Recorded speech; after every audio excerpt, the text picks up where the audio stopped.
Oke, kita masuk di hari ketiga dalam renungan Purpose Driven Life. Jadi, seperti hari-hari sebelumnya, saya juga menghimbau untuk Anda bisa beli bukunya. Buku yang sangat luar biasa. Buku ini bisa mengubahkan hidup Anda, mengubahkan cara pandang Anda. Link untuk pembelian bukunya ada di deskripsi. Dan Anda bisa langsung klik saja, langsung beli saja. Tidak mahal, 65.000 aja. Di hari yang ketiga kita akan belajar soal apa yang menggerakkan hidup kita, apa yang menggerakkan hidup Anda dan saya. Ada satu kutipan berkata demikian, manusia yang tidak mempunyai tujuan adalah ibarat kapal tanpa kemudi, suatu kesia-siaan, kehampaan, dan ini bukan manusia yang sebenarnya. Setiap hidup manusia itu digerakkan oleh sesuatu. Ya, saat ini mungkin Anda digerakkan oleh suatu masalah, mungkin tekanan, mungkin atau batas waktu, target seperti itu. Anda mungkin digerakkan oleh ingatan yang menyakitkan yang mungkin Anda tidak mau ingat-ingat lagi. Atau mungkin Anda digerakkan oleh suatu keyakinan akan sesuatu yang bahkan itu Anda tidak sadari. Berikut ini ada 5 contoh keadaan nilai yang dapat mendorong kehidupan Anda. Secara umum, 5 nilai itu adalah sebagai berikut. Yang pertama, banyak orang digerakkan oleh rasa bersalah. Orang-orang yang digerakkan oleh rasa bersalah sebenarnya dimanipulasi oleh ingatan. Mereka mengizinkan masa lalu mengendalikan mereka. Mereka sering tanpa sadar menghukum diri sendiri dengan merusak keberhasilan sendiri. Jadi, karena rasa bersalah, maka keberhasilan-keberhasilan yang diciptakan, yang ada, itu seperti tidak berarti. Yang jadi fokus hanyalah, oh saya salah. Kegagalan masa lalu, kesalahan. Kita adalah produk masa lalu, tetapi kita tidak perlu menjadi tawanannya. Tujuan Tuhan tidak dibatasi oleh masa lalu Anda. Ia mengubah seorang pembunuh bernama Musa menjadi seorang pemimpin dan seorang pengecut bernama Gideon menjadi seorang pahlawan yang gagah berani. Seperti apapun masa lalu kita, percayalah bahwa Tuhan punya tujuan yang lebih besar. Tuhan punya masa depan yang cerah untuk Anda dan saya. Berikutnya, banyak orang yang digerakkan oleh kebencian dan kemarahan. Orang-orang ini bukannya melepaskan sakit hati melalui pengampunan, tetapi justru menghidupkannya berulang-ulang kali dalam pikirannya. Sebagian orang digerakkan oleh kebencian, bungkam, dan menyimpan kemarahan mereka. Sedangkan yang lain meledakkan kemarahan itu kepada orang lain. Kedua respon ini tidak sehat dan tidak menolong. Memendam, menyimpan dendam itu tidak baik. Dan juga meluap-luapkannya juga itu tidak baik. Banyak orang yang bisa tersakiti oleh perkataan kita ketika kita meluapkan emosi kita. Perhatikan, ada sesuatu yang menarik. Mereka yang telah menyakiti Anda di masa lalu tidak terus menyakiti Anda sampai sekarang, kecuali Anda terus menyimpan rasa sakit itu melalui kebencian. Anda hanya menyakiti diri sendiri dengan kepahitan Anda. Dan demi kebaikan Anda, belajarlah dari masa lalu Anda, belajarlah dari rasa sakit itu, dan lepaskanlah, ampunilah. Jadi orang-orang yang mungkin menyakiti Anda di masa lalu, sekarang sudah tidak peduli, atau tidak ingat, atau bahkan dia sudah melanjutkan hidupnya. Mungkin kesalahan di masa lalu yang dia buat itu ya mungkin disengaja atau tidak disengaja, dia sudah lupa. Tetapi kita selalu ingat. Dan itu tidak sehat untuk pertumbuhan Anda. Berikutnya, ini yang menarik. Banyak orang digerakkan oleh ketakutan. Ya, ketakutan kita mungkin adalah akibat dari pengalaman traumatis, harapan yang tidak realistis, tumbuh dalam keluarga yang sangat dikendalikan, atau kecenderungan genetik. Orang-orang yang seperti ini sering kehilangan kesempatan besar karena selalu takut untuk mencoba sesuatu. Ketakutan adalah penjara yang dibuat diri sendiri, di mana akan terus menghalangi Anda menjadi apa yang Tuhan kehendaki dalam hidup Anda. Anda harus melawannya dengan senjata iman dan kasih. Jadi ketakutan itu bisa kita kalahkan dengan iman dan kasih. Berikutnya, banyak orang digerakkan oleh materialisme, dorongan untuk selalu menginginkan lebih banyak. Dorongan ini didasarkan dengan konsep yang keliru, bahwa memiliki lebih banyak itu lebih menyenangkan, lebih bahagia, lebih dihargai. Jika memiliki lebih banyak, aku menjadi lebih penting. Ini pemikiran yang salah. Jadi nilai Anda, nilai hidup Anda bukan ditentukan oleh seberapa banyak apa yang Anda punyai. Hal-hal yang paling berharga itu adalah kita ini tahu kehendak Tuhan, kita tahu tujuan hidup kita, dan kita mengerjakannya.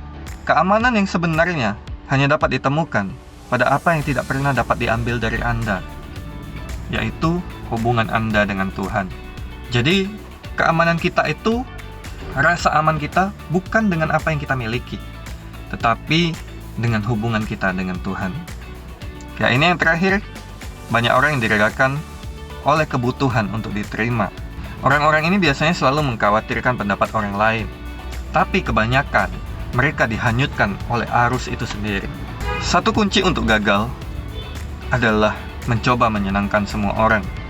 Dikendalikan pendapat orang lain adalah jalan yang pasti menuju kehilangan tujuan Tuhan dalam kehidupan Anda. Yesus berkata, tidak seorang pun dapat melayani dua tuan. Jangan pernah sekali-sekali kita ini mencoba untuk menyenangkan semua orang. Anda berbuat sebaik apapun, Anda berbuat semulia apapun, akan ada saja orang yang tidak suka sama Anda.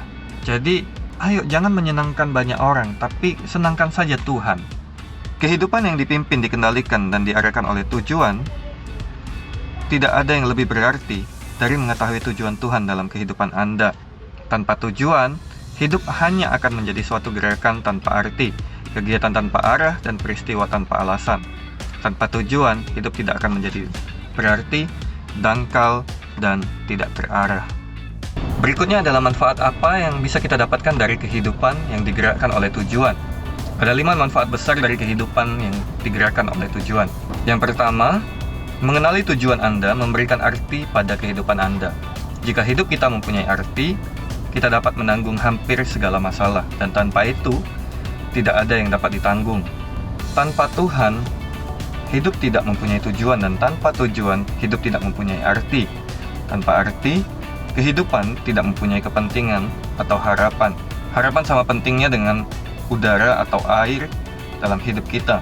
Kita memerlukan harapan untuk bertahan. Jika Anda merasa tidak berpengharapan, bertahanlah. Firman Tuhan berkata demikian.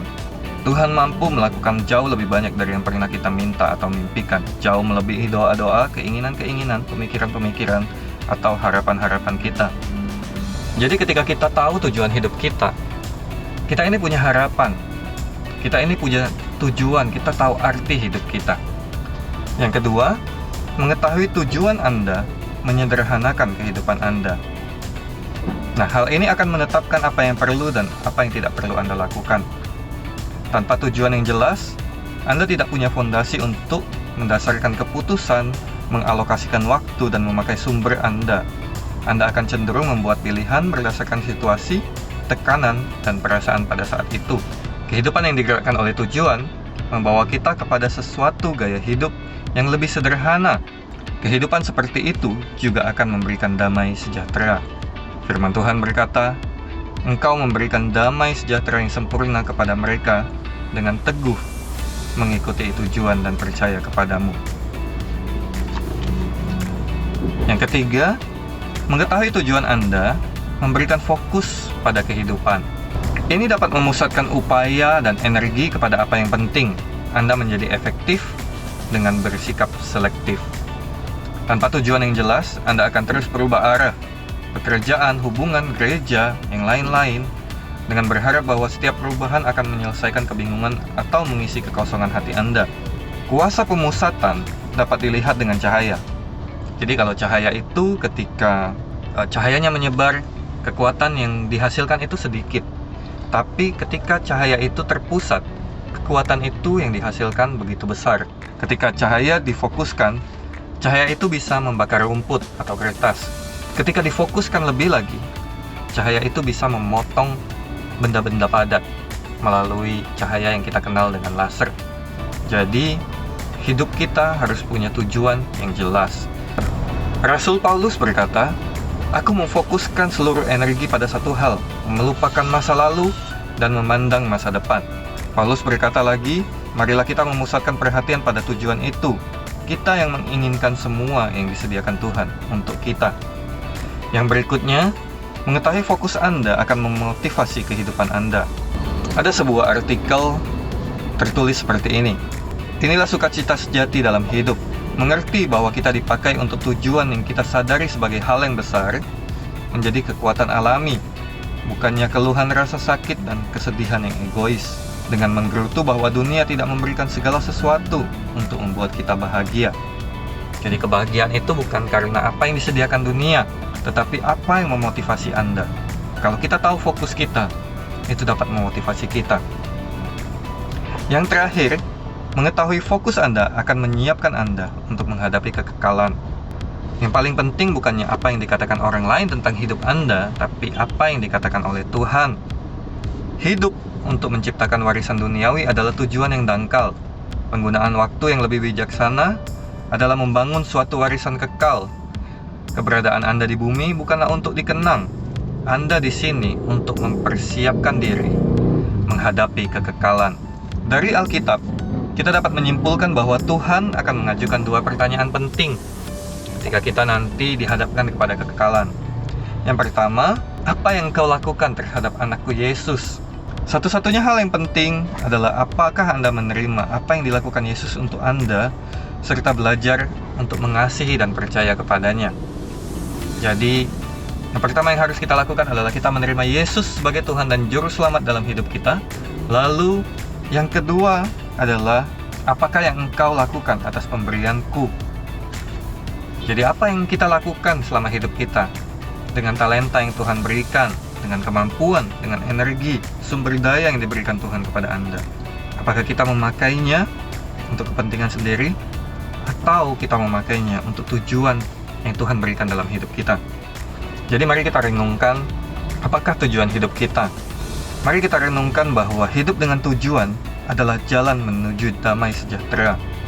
Firman Tuhan dalam Yesaya 26 ayat 3 berkata, "Yang hatinya teguh, kau jagai dengan damai sejahtera, sebab kepadamulah ia percaya." Mari kita renungkan sekali lagi, apa saja yang menggerakkan kita dalam hidup ini? Apa saja yang menjadi kekuatan kita, menjadi talenta kita, untuk membantu kita dalam mencapai tujuan Tuhan dalam hidup kita. Demikian video hari ini. Tuhan Yesus memberkati.